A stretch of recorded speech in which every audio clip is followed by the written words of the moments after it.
नमस्कार दोस्तों, कैसे हैं आप सभी। आशा करते हैं सब लोग स्वस्थ होंगे, मस्त होंगे, एकदम चकाचक होंगे। आज हम लेकर के आ गए हैं आपके लिए एक नई वीडियो, जिस वीडियो में हम बताएंगे मुख्यमंत्री शहरी फेलोशिप कार्यक्रम हेतु आवेदन कैसे करना है, दिशा निर्देश क्या हैं, क्या क्या जानकारी चाहिए, क्या एप्लीकेशन चाहिए, कितने % मार्क्स होने चाहिए और कौन कौन से स्ट्रीम से जिन्होंने किया है वो आवेदन कर सकते हैं, और क्या क्या एलिजिबिलिटी चाहिए होती है, क्या एज कितनी होनी चाहिए, और और क्या क्या स्किल्स होनी चाहिए आपके पास, वो सारी जानकारी हम इस वीडियो में बताएंगे। तो ज़्यादा समय आपको बर्बाद ना करते हुए वीडियो में आगे बढ़ते हैं। मैं हूं सचिन और आप देख रहे हैं सचिन साइबर टेक।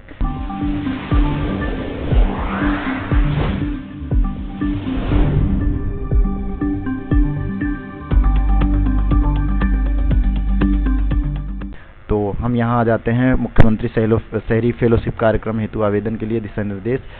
तो हम ज़्यादा कुछ बात नहीं करेंगे, यहाँ पर हम मेन बात करेंगे।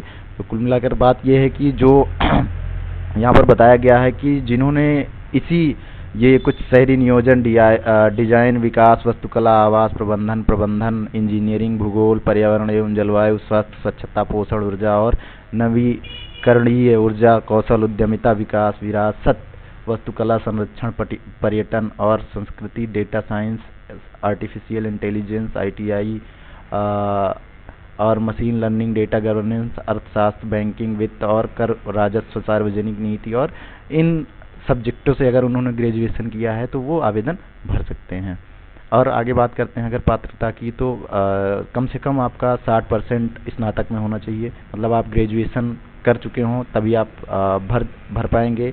और जो है आपको हिंदी अंग्रेजी भाषा बोलने एवं लिखने में दक्ष होना चाहिए, मतलब आपको हिंदी अंग्रेजी भाषा बोलने और लिखने में आप सक्षम हो, तभी आप इस फॉर्म को भर पाएंगे।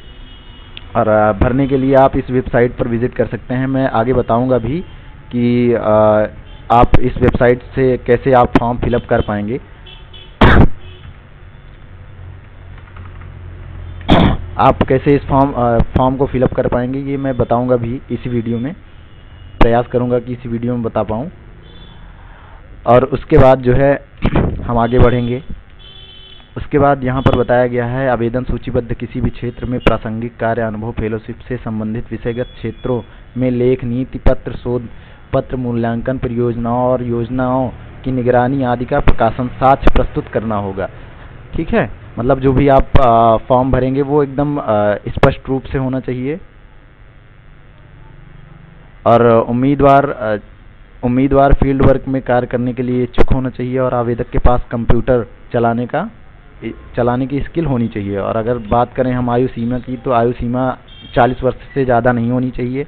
ग्रेजुएशन आप कर चुके हैं और उसके बाद 40 वर्ष से कम है आपकी आयु तो आप आवेदन कर सकते हैं। और अगर भूमिकाएं और दायित्व की बात की जाए तो जो सरकार की जो भी योजनाएं हैं उसमें क्या क्या संशोधन किए जा सकते हैं या फिर उनको कैसे लाभार्थियों तक पहुंचाया जा सकता है, उसमें उसके लिए आपको काम करना है इसमें।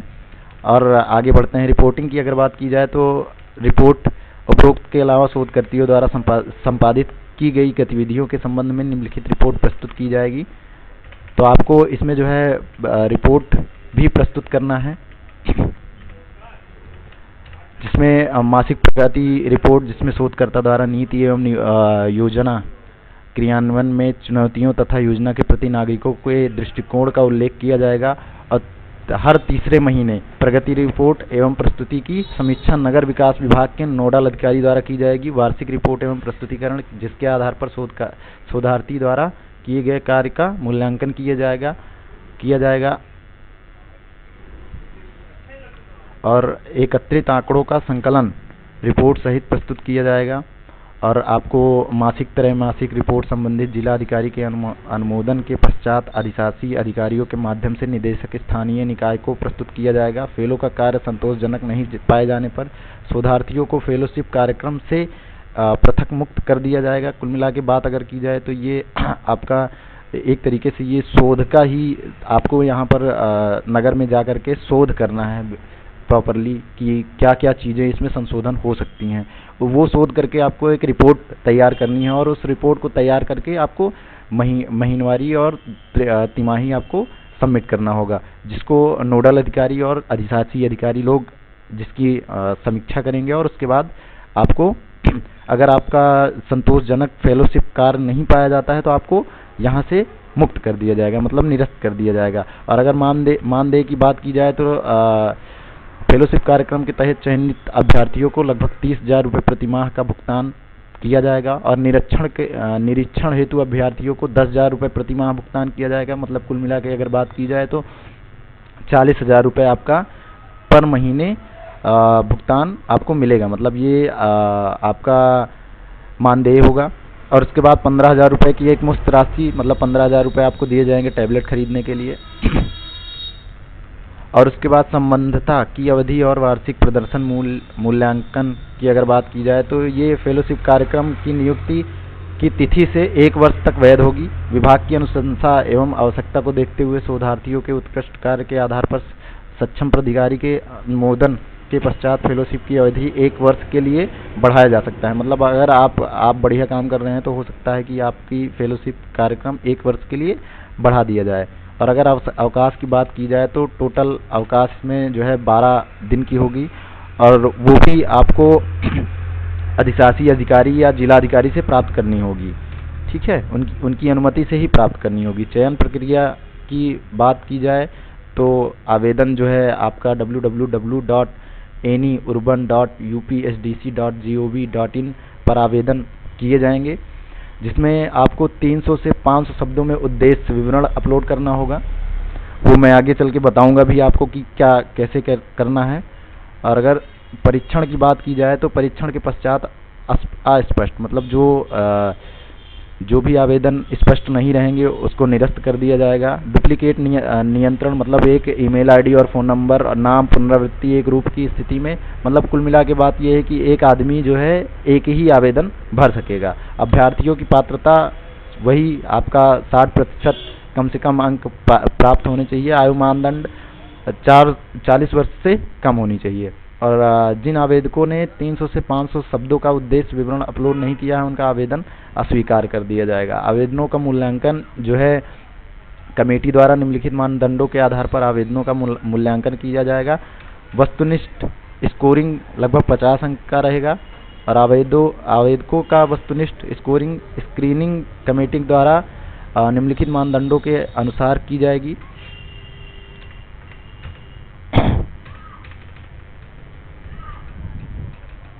जिसमें उच्च शैक्षणिक योग्यता स्नातक 60% और 70 के बीच में लगभग 15, और स्नातक 70 से ऊपर 20, और स्नातकोत्तर अंक केवल तभी दिए जाएंगे जब स्कोर 60 से अधिक हो, मतलब 25। अन्य मानदंड की बात की जाए तो प्रतिष्ठित संस्थान से डिग्री शीर्ष 100 NIRF अंतर्राष्ट्रीय QS रेटिंग प्रतिष्ठित, उसका जो है आपको 5 अंक मिलेगा।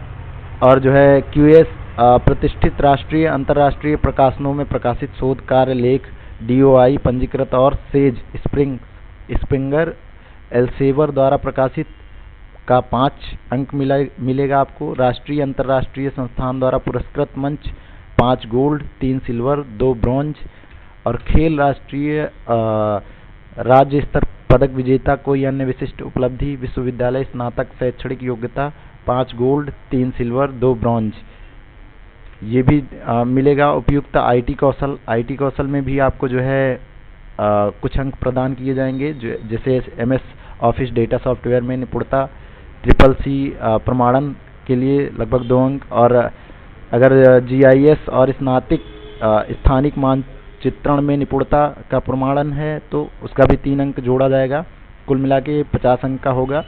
तो इसमें ऐसे ही जोड़ा जाएगा कि आप फेलोशिप है तो आप समझ ही सकते हैं कि आपको अपना ज़्यादा से ज़्यादा बताना है कि आपने इतने टाइम में क्या क्या किया है, तभी तो गवर्नमेंट जो है आपको इस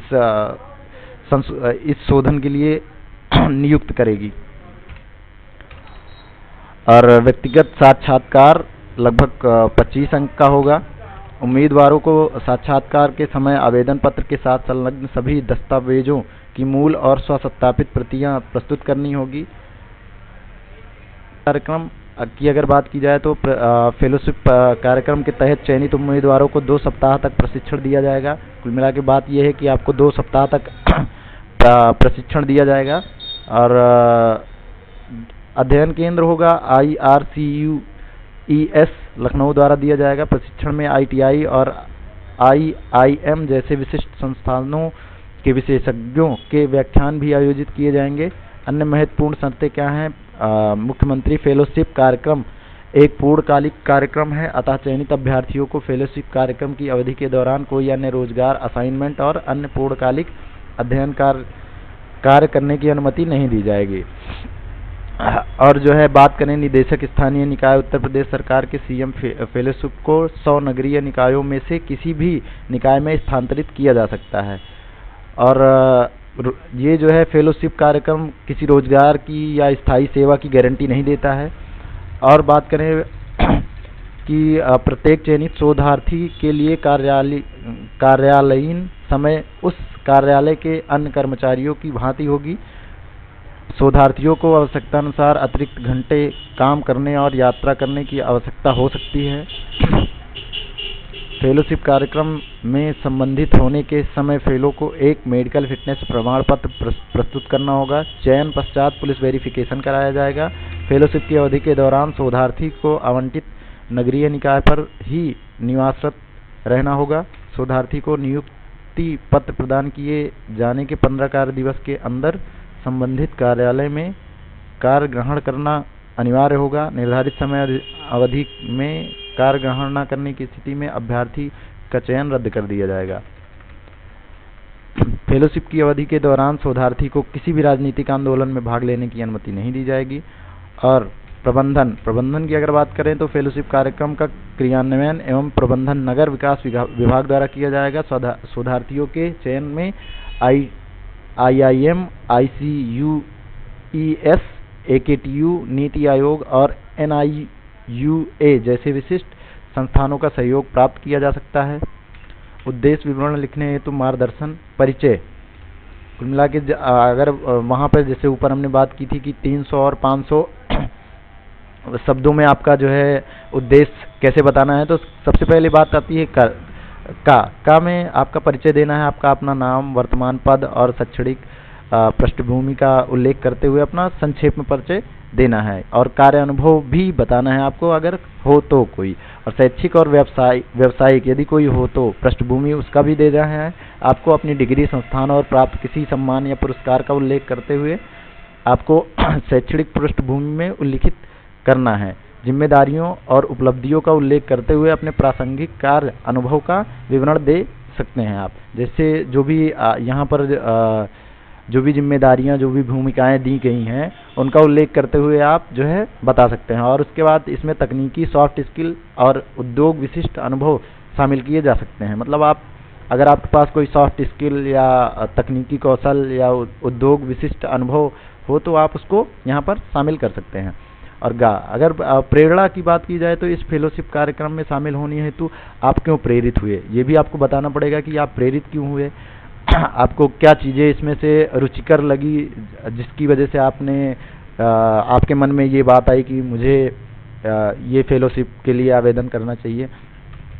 और उसके बाद अपने करियर लक्ष्य के बारे में भी बताना है आपको। और व्यक्तिगत गुण और मूल्य के बारे में भी बताना है। निष्कर्ष की बात की जाए तो पद एवं कार्य के प्रगति प्रति अपने उत्साह का उल्लेख करते हुए अपने मुख्य बिंदुओं को संक्षेप में प्रकाशित करना है।